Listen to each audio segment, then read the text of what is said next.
السلام علیکم ورحمۃ اللہ وبرکاتہ۔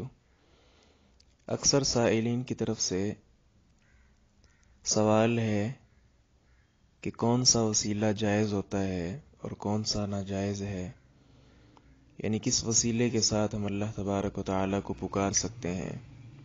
ہمارے ہاں معاشرے میں کئی طرح کے وسیلے چلتے ہیں، لیکن جائز کون سا ہے اور ناجائز کون سا ہے، اس کے متعلق 6 باتیں یاد رکھیں۔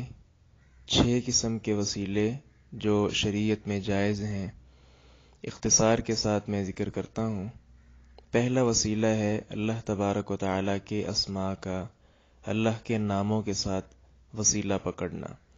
قرآن مجید میں اللہ تبارک و تعالیٰ فرماتے ہیں وَلِلَّهِ الْأَسْمَاءُ الْحُسْنَى فَادْعُوهُ بِهَا، اور اللہ کے بہت اچھے اچھے نام ہیں تو اس کے ساتھ اسے پکارا جائے۔ اس کی آگے پھر 2 قسمیں بنتی ہیں۔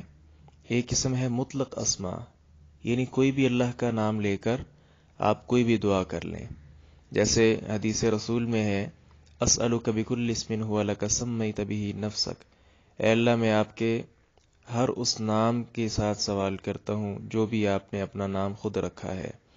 یعنی اللہ تبارک و تعالیٰ کے مطلق جو اسماء ہیں، ان ناموں میں سے کسی ایک نام کے ساتھ یا کسی بھی نام کے ساتھ کسی بھی طرح کی دعا کرنا۔ دوسری قسم اس میں ہے مقید اسماء، کسی خاص نام کو لے کر اس کے ساتھ ہی کوئی چیز طلب کرنا، جیسے وَلَا يَغْفِرُ الذُّنُوبَ إِلَّا أَنْتَ فَاغْفِرْ لِي، اے اللہ تیرے علاوہ کوئی گناہوں کو بخش نہیں سکتا۔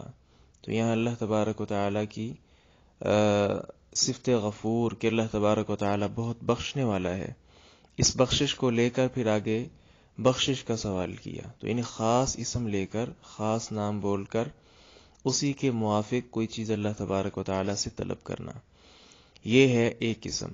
دوسری قسم ہوتی ہے اللہ تبارک و تعالیٰ کی صفات کے ساتھ وسیلہ، جیسے دعا ہے کہ اللہم انی اسألک باسمائک الحسنی وصفاتک العلیٰ، اے اللہ میں آپ سے آپ کے اچھے ناموں کے ساتھ اور آپ کی بہت بلند و بالا صفات کے ساتھ سوال کر رہا ہوں۔ اس کے اندر بھی اسی طرح 2 قسمیں ہیں، مطلق اور مقید۔ مطلق میں ہوگا احیینی ما علمت الحیات خیرا لی، نبی علیہ السلام نے جو دعا کی ہے، اے اللہ مجھے اس وقت تک زندہ رکھنا جب تک زندگی مجھے فائدہ دے، وتوفنی ما علمت الوفات خیرا لی، اور جب تو چاہے کہ اب اس کے حق میں وفات بہتر ہے تو پھر مجھے فوت کر دے۔ تو مطلق طور پر ایک ہے، دوسری قسم اس کی مقید، جیسے ہم دعا کرتے ہیں اللہم صلی علی محمد کما صلیت علی ابراہیم، تو درود بھیج آل محمد پر صلی اللہ علیہ وسلم جس طرح تو نے درود بھیجا آل ابراہیم پر، تو یہ مقید ہو گیا۔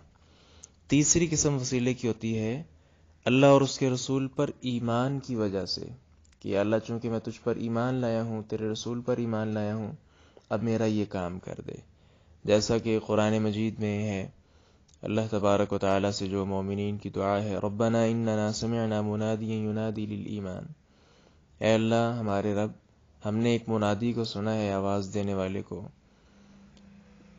اختصار کے ساتھ ذکر کر رہا ہوں، تو آگے ہے ربنا فاغفر لنا ذنوبنا وکفر عنا سیئاتنا وتوفنا مع الابرار، یا اللہ ہم تیرے اوپر ایمان لائے ہیں اور تیرے رسول پر ایمان لائے ہیں۔ ربنا اننا سمعنا منادیا ینادی للایمان، تو اللہ تبارک و تعالیٰ سے آگے سوال کر لیا کہ اب ہم تجھ پر ایمان لائے ہیں، اب ہماری گزارش کیا ہے کہ فاغفر لنا ذنوبنا، ہمارے اب گناہوں کو بخش دے۔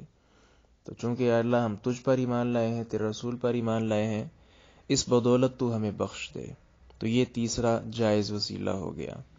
چوتھا وسیلہ کیا ہے جائز؟ عمل صالح کے ساتھ، اپنے نیک عمل کے ساتھ اللہ تبارک و تعالیٰ سے کسی چیز کا سوال کرنا، جیسا کہ وہ بڑا معروف قصہ ہے وہ 3 افراد کا جن کے ہاں وہ آگے چٹان آ گئی تھی، اور اس میں ایک نے کہا کہ میں اپنے والدین کی بہت خدمت کیا کرتا تھا، وہ وسیلہ ڈالا تو وہ چٹان کچھ ہٹ گئی۔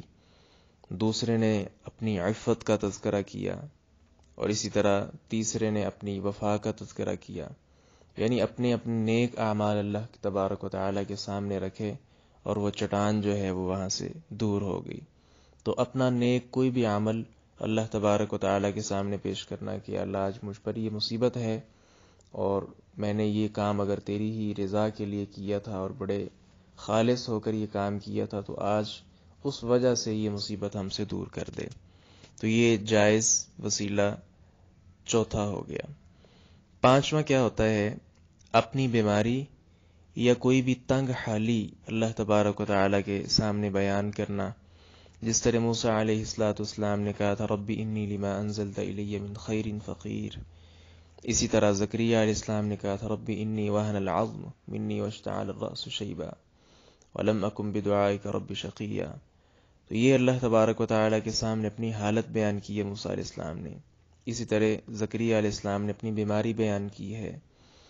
تو اپنی کوئی بھی حالت یا اپنی بیماری یا تنگ حالی بیان کر کے اللہ تبارک و تعالیٰ سے کہنا کہ یا اللہ یہ معاملہ اس طرح ہے، اب ہم پر یوں کر.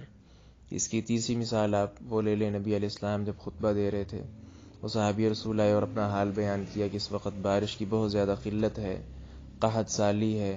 تو اس وجہ سے اللہ تبارک و تعالیٰ سے آگے پھر دعا مانگی گئی. چھٹا اور آخری جو جائز وسیلہ ہے وہ یہ ہے کسی نیک آدمی کے پاس جانا اور اس سے دعا کروانا.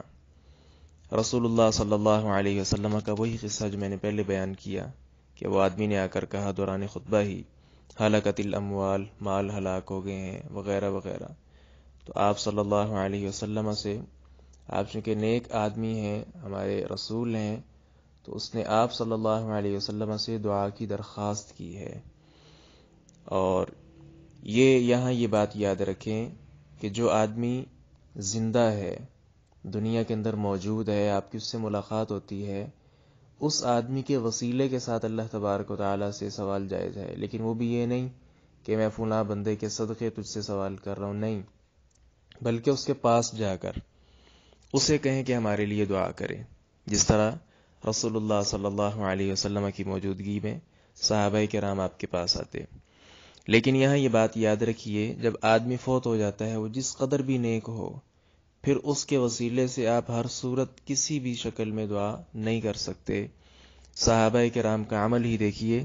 نبی صلی اللہ علیہ وسلم جب اس دنیا سے رخصت ہو چکے ہیں تو ابو بکر رضی اللہ عنہ، سیدنا عمر بن خطاب رضی اللہ عنہ اور دیگر بعض صحابہ کرام جب بھی دعا کا موقع ہوتا تو جناب عباس رضی اللہ عنہ کے پاس جاتے اور ان سے کہتے کہ ہم پہلے اللہ کے نبی سے سوال کیا کرتے تھے، وہ ہمارے لیے اللہ تبارک و تعالیٰ کے سامنے ہماری درخواست پیش کرتے. اب وہ چونکہ ہم میں نہیں ہیں، آپ ہم میں بڑے ہیں، لہذا ہمارے لیے اب آپ دعا کیجئے، اللہ تبارک و تعالیٰ ہمیں بارش دے یا جو بھی اور ضرورت ہوتی. یہ ہیں 6 وسیلے، 6 اقسام وسیلے کی جو جائز ہیں. ناجائز جو وسیلہ ہے اس میں پہلے عرض کر چکا ہوں، میت سے مطالبہ کرنا، کیونکہ وہی حدیث جو میں نے پہلے ذکر کی ہے جناب عباس کی، اس میں یہی تھا کہ اللہم انا کننا نتوسل الیک بنبینا فتسقینا، اے اللہ ہم تجھ سے تیرے نبی کے وسیلے کے ساتھ سوال کرتے تھے تو تو ہمیں پانی پلاتا تھا، بارش دیتا تھا. وَإِنَّا نَتَوَسَّلُ إِلَيْكَ بِعَمِّ نَبِيِّنَا فَاسْقِنَا، اب نبی علیہ السلام کی وفات کے بعد ہم آپ کے چچا جناب عباس رضی اللہ عنہ کے وسیلے کے ساتھ تجھ سے مانگتے ہیں، فَاسْقِنَا، تو اب بھی ہمیں تو بارش دے. اسی طرح نبی کے صدقے مانگنا، کوئی چیز فلاں ولی کے صدقے، یہ ساری چیزیں وسیلے کی جو ہے ناجائز صورتیں ہیں. تو جائز صورتوں کا استعمال کرنا چاہیے، ناجائز سے اجتناب کرنا چاہیے. اللہ تبارک و تعالی ہمیں سمجھنے اور عمل کرنے کی توفیق عطا فرمائے. والسلام علیکم ورحمۃ اللہ وبرکاتہ.